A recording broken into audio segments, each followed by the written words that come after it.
कथम ज्ञानं वाप्नोति कथम मुक्ति भविष्यति वैराग्यं च कथम प्राप्त एतत् ब्रूहि मम प्रभो।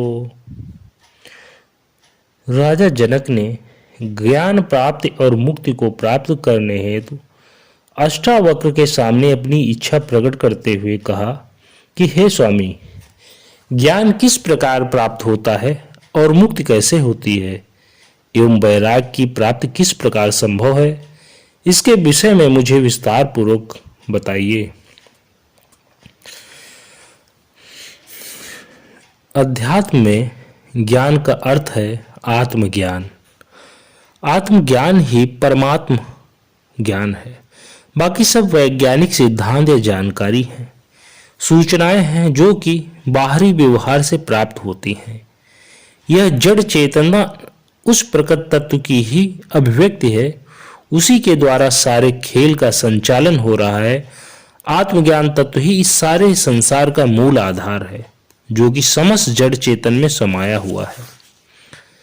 इस व्यष्टि की चेतना को आत्मा तथा सृष्टि की चेतना को ब्रह्मा नाम दिया गया है। दोनों एक ही हैं। आत्मा का ज्ञान प्राप्त कर लेना ही उस परम पिता को जान लेना है। आत्मा से परमात्मा अलग नहीं है। इस परम तत्व का ज्ञान हो जाने पर सभी कुछ जाना हुआ दिखाई प्रतीत होने लगता है। शास्त्र कहते हैं, यस्मिन् विज्ञाते सर्वमिदं विज्ञातम भवते। जिसको जान लेने से सब कुछ जाना हुआ लगने लगता है, सारे संसार का रहस्य ज्ञात हो जाता है और जानने के लिए कुछ शेष नहीं रह जाता। व्यक्ति शरीर, मन, बुद्धि, अहंकार, वासना आदि नहीं, बल्कि आत्मा ही उसका वास्तविक स्वरूप है। वही परम सत्य और सनातन एवं शाश्वत है। प्रकृति अनित्य है। इस आत्मा रूपी परम तत्व को जान लेना ही स्व को जान लेना है।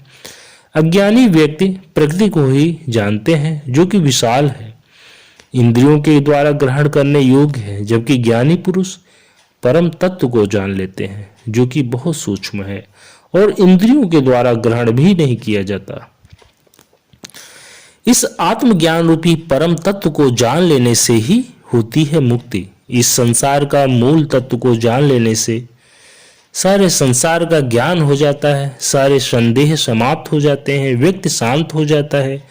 वह साक्षी बनकर केवल देखने के समान रह जाता है, जिसके कारण वह सांसारिक बंधनों से स्वतंत्र होकर वह मुक्ति के मार्ग पर निकल जाता है। मुक्ति बिना ज्ञान हुए नहीं होती। जीवन का परम उत्कर्ष ही मुक्ति है, जो प्राणी की अंतिम स्थिति है, परम विकास है, परम उद्देश्य है। आत्मज्ञान के लिए वैराग्य का होना परम आवश्यक है। वैराग्य का अर्थ यह नहीं कि प्राणी संसार को ही त्याग दे या उसे त्याग कर कहीं दूर चला जाए, बल्कि उसके प्रति मोह का त्याग करना है। यह संसार बंधन नहीं है, बल्कि इसके प्रति प्राणी की इच्छाएं, वासनाएं, मोह आदि बंधन है, और इस मोह का मूल आधार है अहंकार। जब तक व्यक्ति में अपने निजी स्वार्थ की भावना निहित है, तो प्राणी बंधनों में बंधा हुआ है। संसार और आत्मा दो किनारे हैं। बाहर संसार है और भीतर आत्मा, यह परमात्मा। दोनों रास्ते अलग अलग दिशाओं में जा रहे हैं। प्राणी दोनों के बीच में खड़ा है। यदि वह संसार की ओर जाने वाले रास्ते पर जाता है, तो वह परमात्मा से दूर हो जाता है, और यदि वह परमात्मा की ओर जाना चाहता है, तो उसे संसार को त्यागना होगा। विषय वासना रूपी संसार को त्याग देना ही वैराग्य है। यह प्राणी के विचार दृष्टि को परिवर्तन करने से ही हो जाएगा।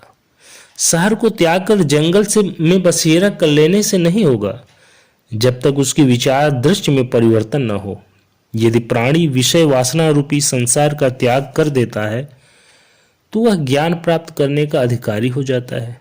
प्राणी के अपने स्वार्थ हित के कारण ही लालच, मोह, वासना आदि दुर्गुण उत्पन्न होते हैं, जिसके कारण मानव अपने कर्म जाल में फंस जाता है, और यह जाल वह स्वयं ही अज्ञानता के कारण तैयार कर लेता है, और जिसको केवल आत्मज्ञान के द्वारा ही नष्ट किया जा सकता है। लेकिन ज्ञान प्राप्त करने के लिए मुमुक्ष परम जिज्ञास होना भी अति आवश्यक है, नहीं तो देवता भी उसे उपहार रूप में लाकर नहीं दे सकते। राजा जनक आत्मज्ञान के लिए परम जिज्ञासु हैं। उनके अंदर ज्ञान और मुक्ति को प्राप्त करने की तीव्र इच्छा हो रही है। और अष्टावक्र महान ज्ञानी हैं, जिन्होंने प्राप्त कर लिया है वो ही देने के अधिकारी हैं। जो प्राणी स्वयं ही प्राप्त नहीं कर पाया है वह दूसरों को क्या दे सकता है, बल्कि वह तो व्यक्ति को विचलित कर देगा। वर्तमान समय में ऐसी ही स्थिति है। ज्ञान रहित व्यक्ति ज्ञानी होने का दावा करने प्राणियों में भटकाव उत्पन्न कर रहे हैं। इन अज्ञानियों ने संसार का जितना नुकसान किया है उसका वर्णन भी नहीं किया जा सकता। ये अज्ञानी प्राणी ही भेदभाव धर्म संप्रदाय को बढ़ावा देते हैं, जिसके फलस्वरूप संसार में अनेक दोष उत्पन्न हो गए हैं। राजा जनक ज्ञानी गुरु अष्टावक्र से 3 प्रश्न करते हैं। ज्ञान की प्राप्ति किस प्रकार होती है, मुक्ति कैसे होती है और वैराग्य कैसे होता है। इन 3 प्रश्नों में ही सारे अध्यात्म जगत का निचोड़ समाया हुआ है। प्रत्येक प्राणी मुक्ति की इच्छा तो करता है, परंतु श्रेष्ठ गुरु न होने के कारण वह सब कुछ करते हुए भी आत्मज्ञान रूपी परम तत्व को प्राप्त नहीं कर पाता। इसके मुख्य 3 कारण हैं।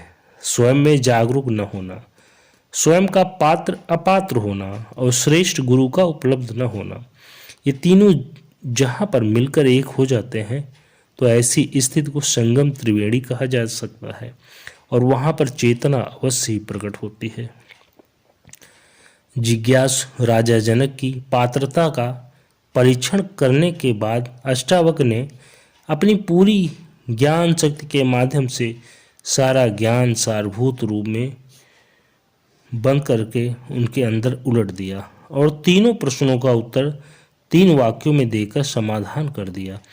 अष्टावक्र पहले वैराग का स्वरूप समझाते हैं, क्योंकि वैराग्य की अनुपस्थिति में प्राणी आत्मज्ञान का अधिकारी नहीं होता। यह प्रथम शर्त है।